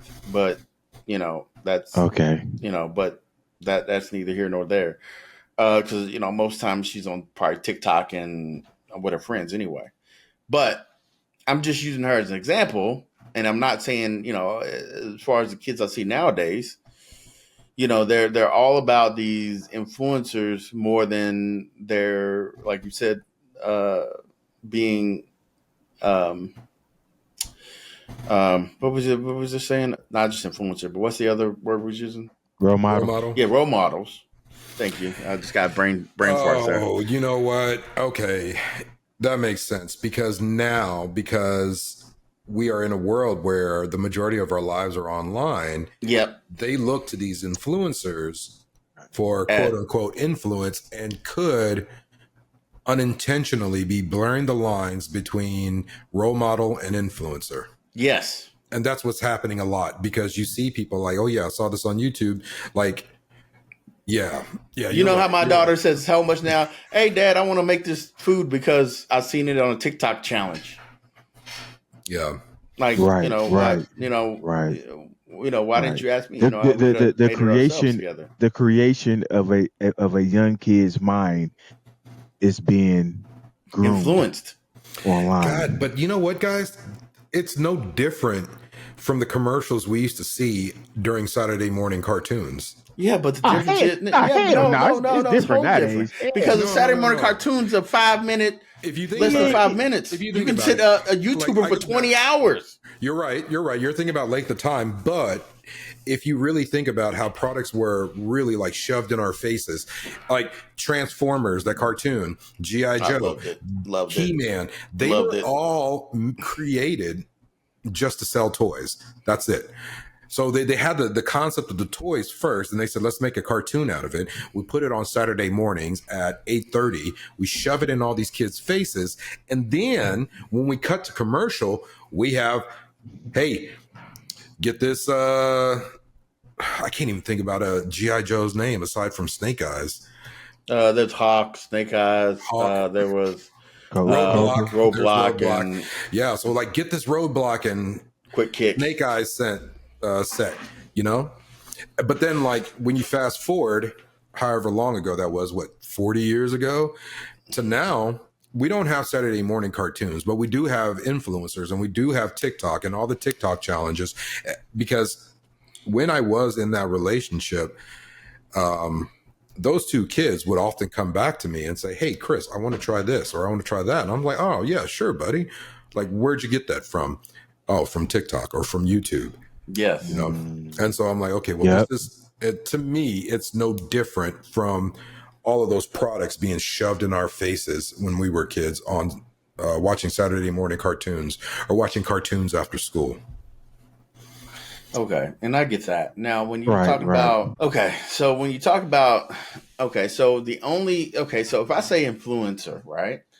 And let's talk about one of the biggest influences of my life, okay? And this is one that's kind of was a big topic between me and my sister not too long ago. So one of the biggest influences, and you say about TV was about cartoons and about selling stuff. Well, Sesame Street was not. Now, even though Sesame Street eventually started selling things later, when they first came on air, they were to help inner city kids to get better understanding of reading. So Yep. when they get in school, they won't be behind the suburb kids who had their mother home every day that could teach them how to read or help Right. them with, or had parents who had Right, money that could right. get them wherever. So I was just talking to my sister about this not too long ago because that unfortunately the current president have cut funding for PBS, right? So And NPR. yeah, so now that they're now have to look at private funding. So if y'all don't know, on the 10th of this month, when y'all watching this, it's around November. The 10th of November, Sesame Street will be the first time it airs on a non on a non on a paid platform, Holy crap. Where are they showing it now? Netflix. But Hell yeah. I'm about to.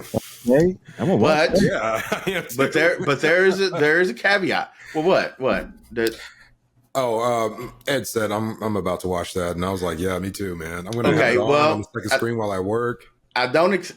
This is what I'm telling you though. I was kind of upset with that when I first heard it, because I didn't know the ins and out, but I did some research and found out some things. But let me tell you what my first reaction was, and I'll tell you what happened as far as how that went.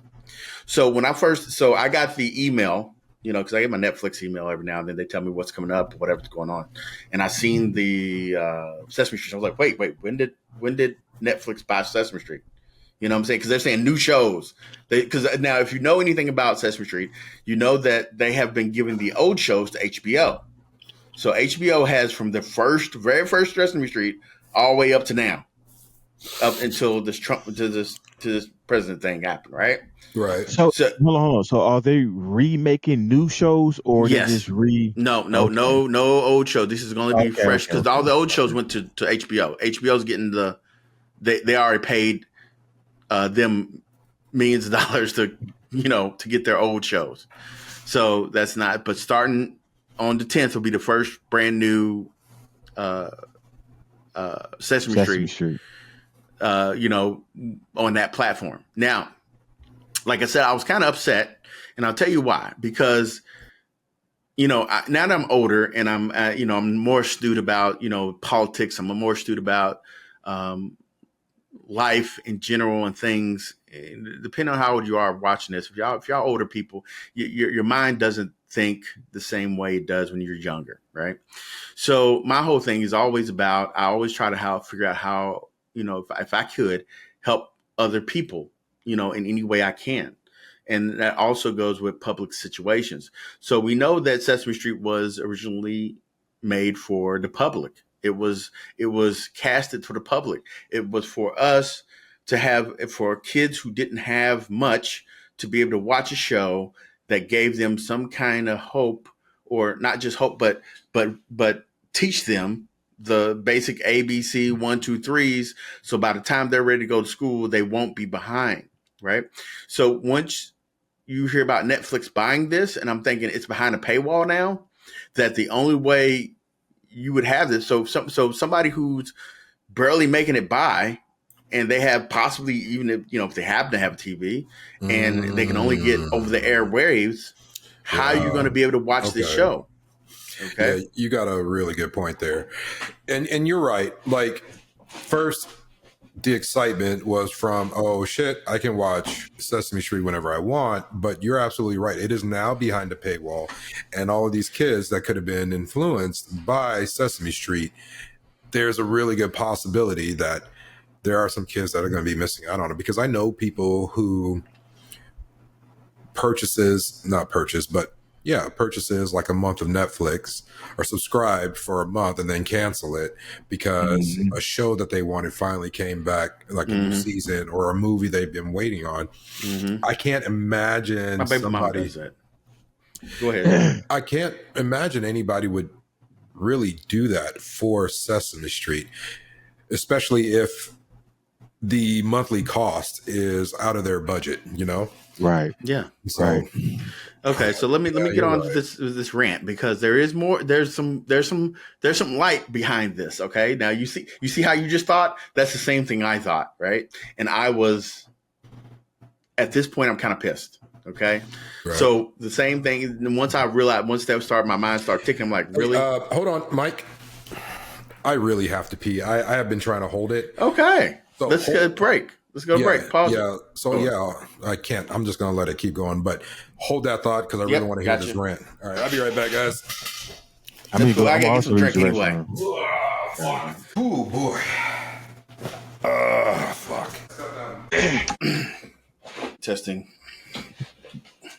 Hey Ed, you want to get some Taco Bell after we're done? Are you hungry or something? Yeah, sure. We can just talk about. Yeah, because I'm hungry, so I'm gonna go give me some. I feel like chicken chalupas for some reason, unless you already ate or something. Sorry, guys. I was on. We good.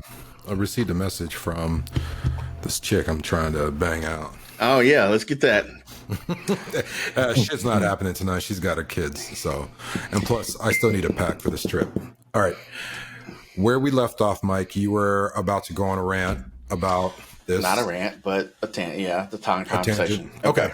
All right. Start whenever you're ready. All right. So what I was talking about, the Sesame Street, is that they decide, so with Sesame Street and them going on that platform would make it so that a lot of kids would not have access to the show, which, like I said, bothered me a lot.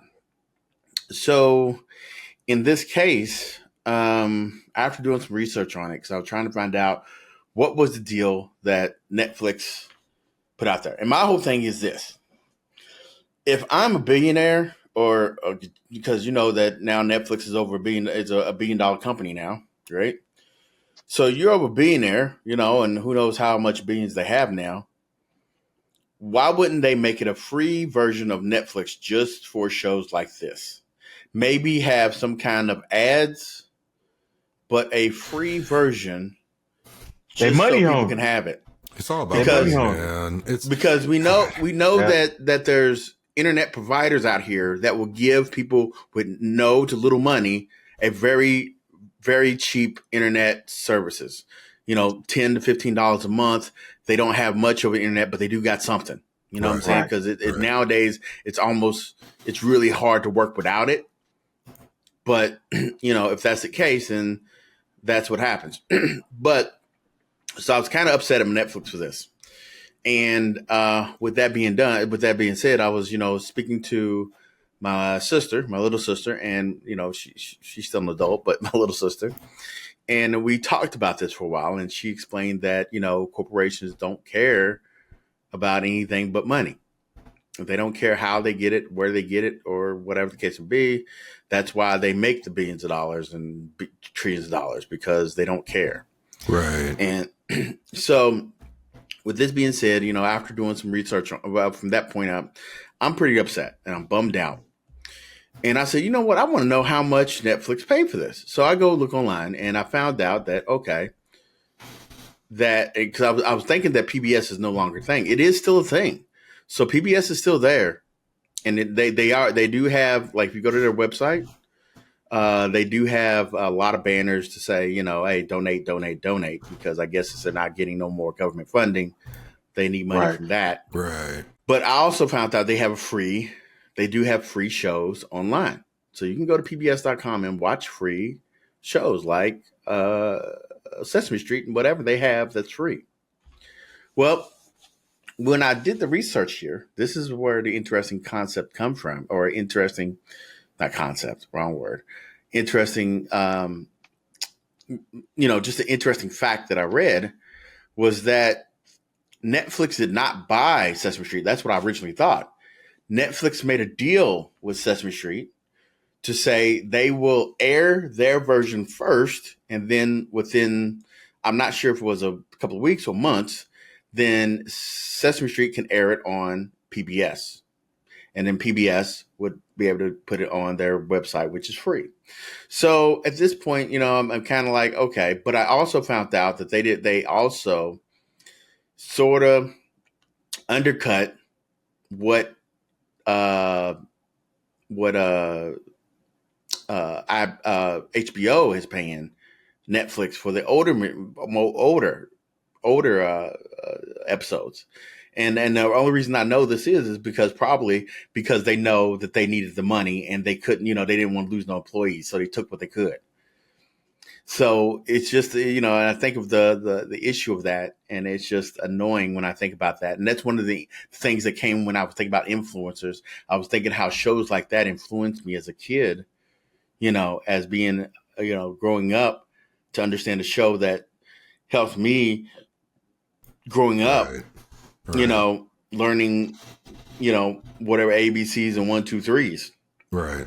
And, so that's really what came up to this situation. How one show is when you got, anybody know who PewDiePie is? PewDiePie? Yeah, everybody knows who PewDiePie is. Not everybody. I don't think Eddie knows Not who he is. everybody. Eddie, you know who PewDiePie is? Nope. I What? figured he wouldn't. He don't know What? who he is. Where have you even been? though he's like the second biggest YouTuber. Well, he was. I don't know if he is now, but he was Jesus. at one point. Where have you been? Yeah, he was he was one of the biggest. He was the biggest YouTuber at one time before Mr. Beast So, believe it or not, I really don't watch TV like that. was not TV. You It's watch not YouTube. TV. And you know what? I don't think I've ever watched a full PewDiePie video. I've seen 10 seconds of not gonna say. I've seen about a couple minutes of PewDiePie, and I never watched it again. Yeah, Never watched it but again. like you, It was not my thing. So who is this guy? Go ahead. Okay, he's a YouTuber I don't know what he does now, but back then he used to do playthroughs on games, and he made it real funny, and he made it kid friendly, but it was like you remember how you were talking about how you feel like Barney or whatever. So he was kind of like a silly gamer. He was goofy. And he did it for kids. Mm-hmm. And he kind of catered more towards kids than he did adults. And he became very, very famous. But it was stupid, ungodly, stupid things he would say. But nothing I'll be interested in. But for some reason, children loved it. So he became a very big YouTuber, became the number one YouTuber at one time. He's lost a lot since then, but he's still pretty popular YouTuber out there. But not Mr. Beast has totally surpassed him. But before Mr. Beast, he was the top YouTuber at one time for kids content because he did game playthroughs and he would just make silly, stupid. He'd be like, "Oh, I'm playing this game and I'm a chicken in a bucket and I'm taking a Pocky and putting it up my nose." And I got a question. Did Mr. Beast get kicked off of Twitch? Not Twitch. I didn't. I could have. Let's look. Yeah, I think so. And then but he's got a full show. He's got a full contract with Amazon. I don't know. Yeah, he does. He got a show on Amazon. No, he didn't get kicked off. I'm looking and let's see. Yeah. Why would you think that, Eddie? What made you think that? What I might be thinking about something else. Is it the dude with the dark hair? He streamed a lot of Call of Duty games and all that stuff. No, you're talking about what is his name? No, you're not talking about Mr. Beast. He got the 60s. Yeah, I know what you're talking about. I can't think of his name right now. Because I heard. You're talking about. He was number one at one point in time. No, he's never been number one, but he was popular. I forgot his name. I'm about to tell you in a minute. I thought his name was Mr. Beast. Nah, okay. And also, I didn't know PPS had an act. Well, I did know that, but while you guys have been talking, I've been checking out pbs.com, and holy shit, it is now a streaming platform. Yeah, I was looking at it. And there is a lot of stuff that you can watch on there without even creating an account. So anybody listening to this, that is pretty nice. Yeah, really, you should go check out pbs.com, and you might find something you like there. And if you do find something you like, you should donate to them. Mm-hmm. Okay, so his name is Dr. Disrespect. That's who Chris Eddie talking about. That's what I'm talking about. Yeah, that dickhole. Yeah, the one that somehow is still streaming after we found out he's sort of a pedo, an underage chick. Yeah. What? Yeah. Dude, there was a lot. That's why he got kicked out of Twitch. Yeah. He was talking sexual to somebody underage. Yeah. So for people out there, because I used to watch him. Yeah. So for people out there who don't know, Mr. Beast, he used to be a massive streamer on Twitch, and he got banned one day, and nobody knew why. And you mean not Mr. Beast? You mean Dr. Disrespect? Dr. Disrespect. Sorry, you're right. Yeah. So Dr. Disrespect. He's a persona, actually. He wears a wig, he wears sunglasses, and a fake mustache, a porn stash. And he used to stream on Twitch, and then all of a sudden he got banned. Nobody knew why. Twitch never said why. He never said why. Nobody said why for like a year and a half, right? Yep. For like a year and a half, 2 years. And he didn't even. Yep.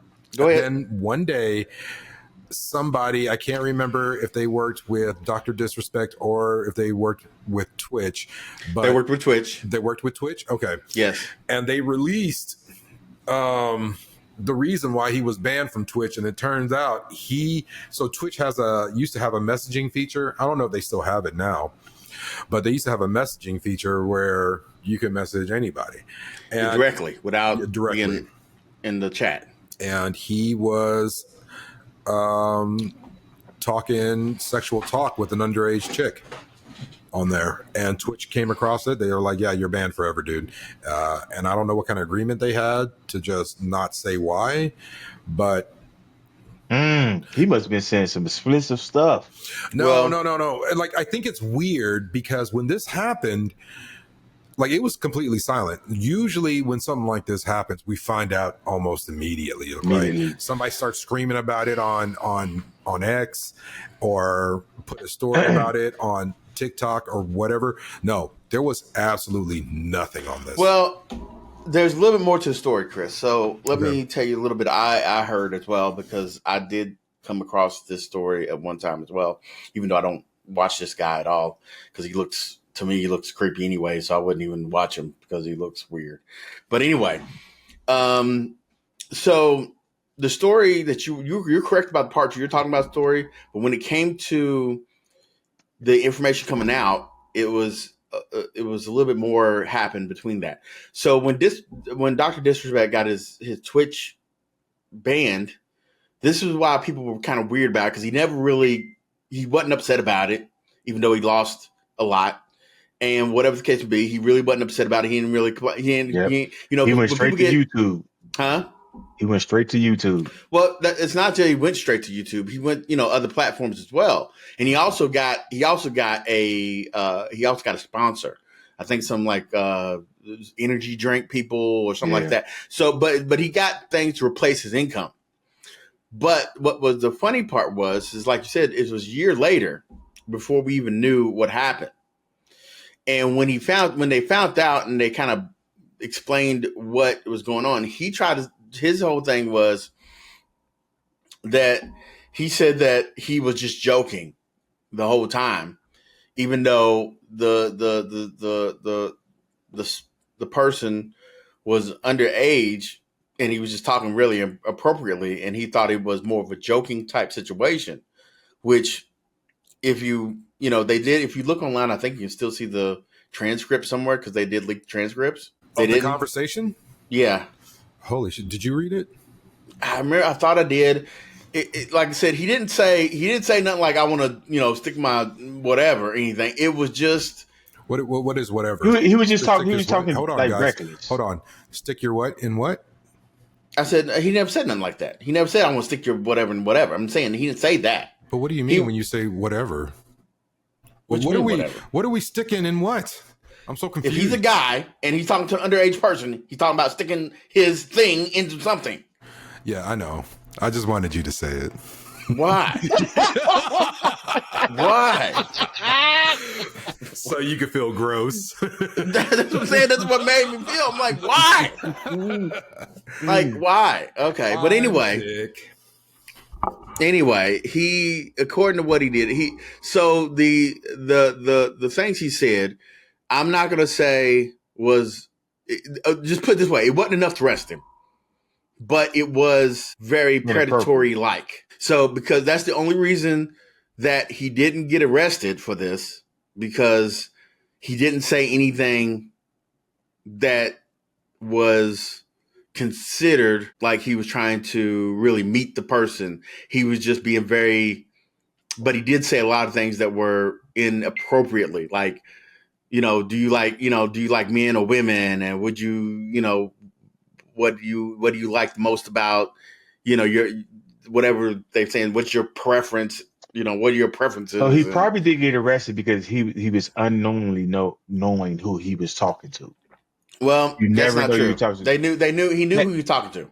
No, I promise he did not. I promise he did not. He said that's that the only reason that why was he did not okay. But arrest. Eddie, the first thing they said was the person. I don't know if it's a boy or girl. Said they were 13 or 14 or whatever the case was. It was underage. That's what that person texts. We don't know. You see what I'm saying? Mm-hmm. Dude, so I could be a grown man and be like, yeah, you.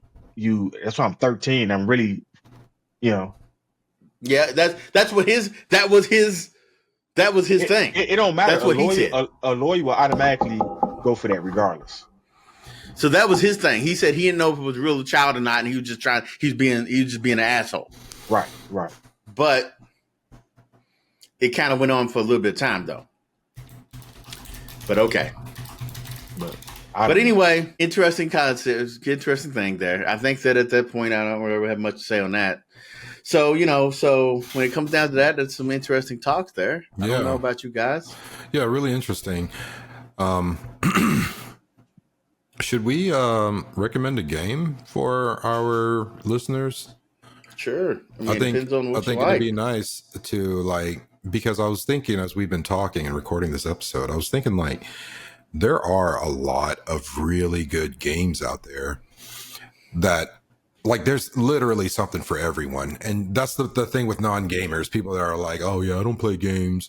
I don't play games for whatever reason. But what they don't realize is that there's a game for them out there. They just have to find it.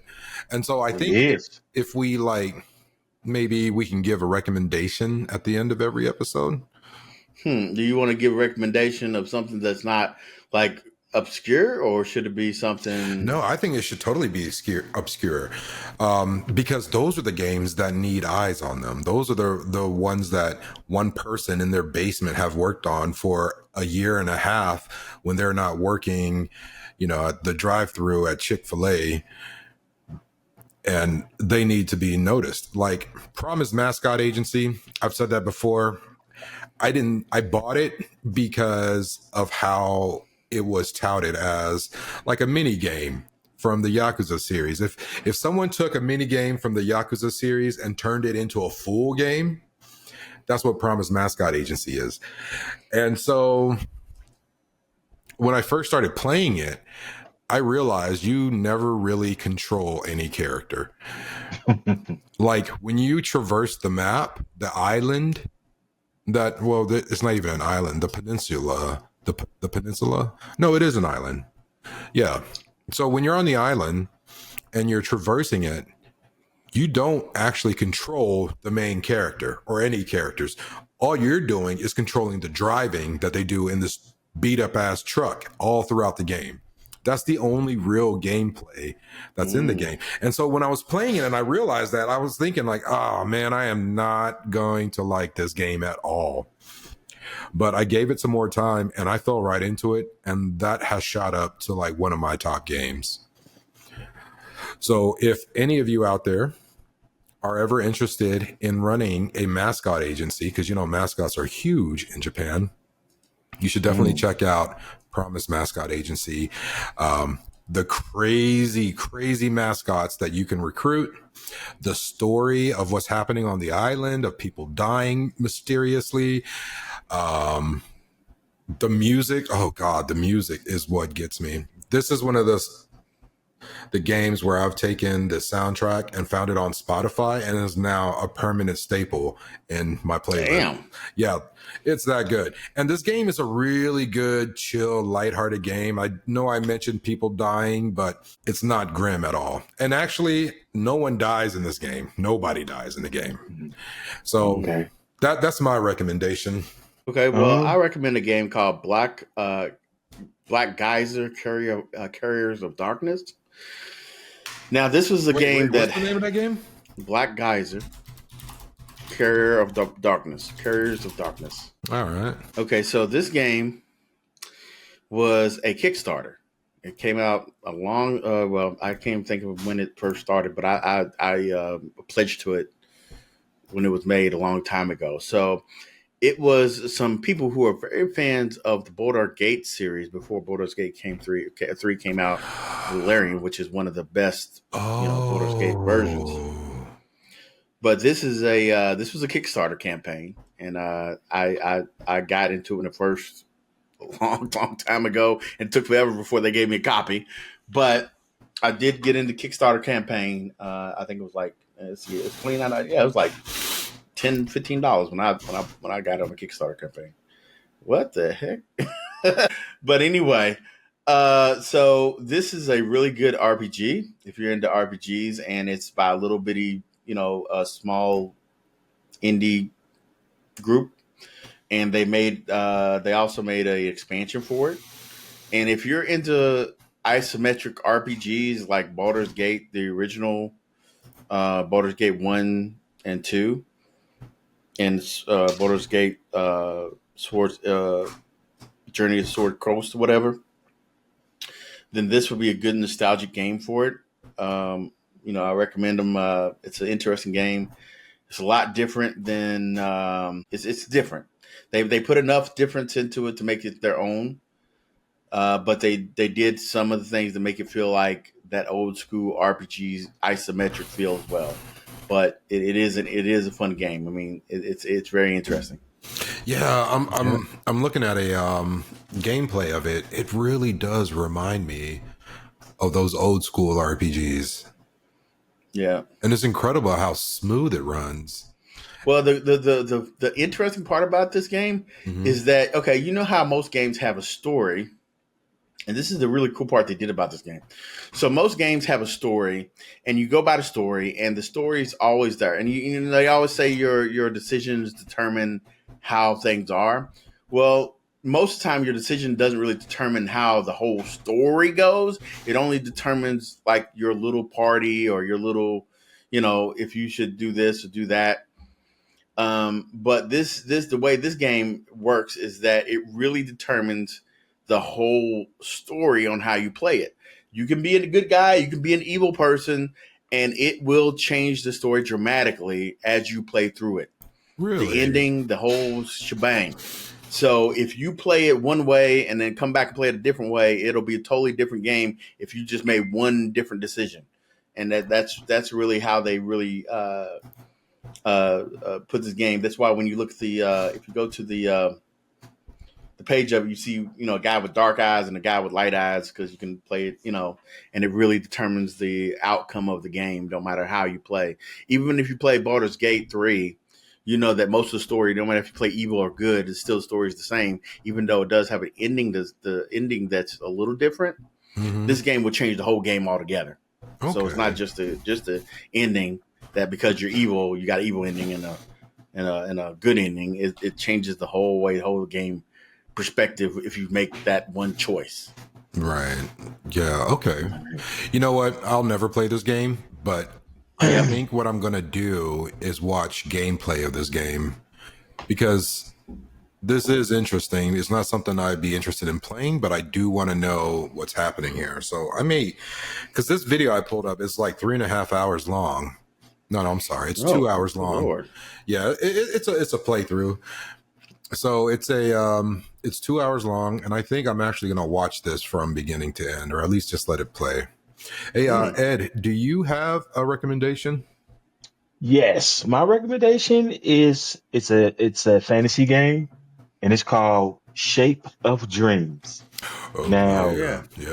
Now it's a shooter fantasy but it's it's full of art. It's pretty. The sound effects is great. The visuals is great. And you can go on Steam and it's $20 right now. Yeah, so I did play the game for like 5 minutes, and that's a game that I stopped playing because you guys recommended the game to me, and we have hopes to play it together. So that's why I only checked it out for like 5 minutes. It's really fun. Yeah, and so it's almost along the veins of a roguelite that I like. And what I found was really interesting is that this takes place in like a dream realm, I think. Yep. And instead of just collecting items and finding synergies in between the items, whether they're active or passive, in this game, they are I forgot how they did it here, but it was really unique that made me like raise an eyebrow, like, all right. But yeah, okay. I think we should play that game. But yeah, I like that. Shit, we can play after the game if I want to. But, get about 20 minutes into it. That's it for. And it's it's actually on sale right now, 80% off. So what's 80% off of 20? No. That's why it's $19.99 now. Oh, how much is it normally? That's what I was saying. God, oh no, I'm sorry. I take that back. It's $19.99. Okay, yeah, I was about to say if it was 80% off, then that means this game be like $2. It's like $100 or something. Because like, yeah, I was about to say. Oh yeah, $100. You're right. Yeah, I was like, that's the most expensive roguelite I've ever seen in my life. I definitely don't remember paying that. All right, guys, I think that's all we got for this episode. Yes. Let's wrap it up. Do you guys want to give any closing remarks? Just hey y'all, just subscribe. Come and check us out. Love to have some interaction, comment. Hopefully, if we get enough viewers and stuff like that, maybe we can even have some, people. We can have conversations with people and see what's going on. So, hit subscribe, follow. The things. Do the things. All right. All right, guys. That's been this episode of Off Mic on Record. I'm Chris. I'm Michael. And I'm Ed. All right, y'all. See y'all next time. Later. Hey, guys. Thank you for tuning in to episode 2 of Off Mic on Record. I'm Chris. I'm Michael. And I'm Ed. And this is Off Mic on Record. Fuck. Okay. We're going to do this again, guys. That was good. It was good. I got to keep that fake enthusiasm up. let's okay. We want us all to let's all get a little bit more enthusiastic about this. Anyway.